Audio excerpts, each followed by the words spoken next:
Situational awareness pays off not only before a threat, but also in the midst of it. Hi everyone, it's John with today's active self-protection lesson out of Pascagoula, Mississippi. It shows us an armed robbery here that thankfully goes badly for the armed robber. It teaches us some important lessons about the fact that many armed robbers aren't the sharpest tools in the shed. Number two, maintaining your awareness in the midst of an armed robbery to look for, number three, your opportunity to protect yourself.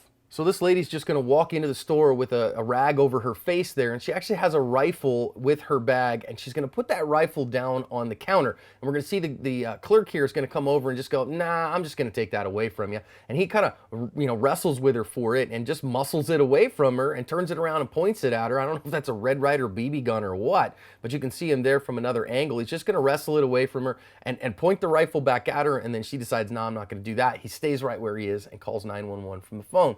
This is a good solution. Let's go back and learn some lessons on this one. As always, there's 8 lessons on our website for everybody to read as well. Let's think about some of the most important ones here. First of all, that transitional space, she gets to launch the attack from ambush. And thankfully, most bad guys here, most armed robbers are pretty stupid, and this woman's no exception to that.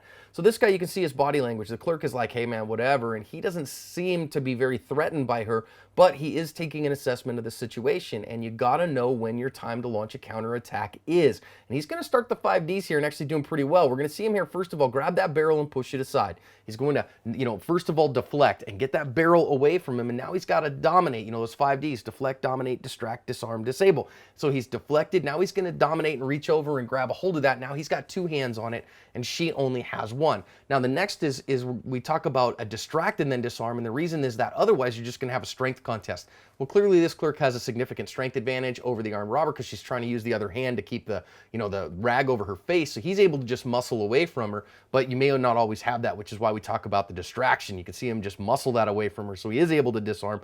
And now the disable is he point that gun at her and said, no, I don't want to mess with you. And so she left.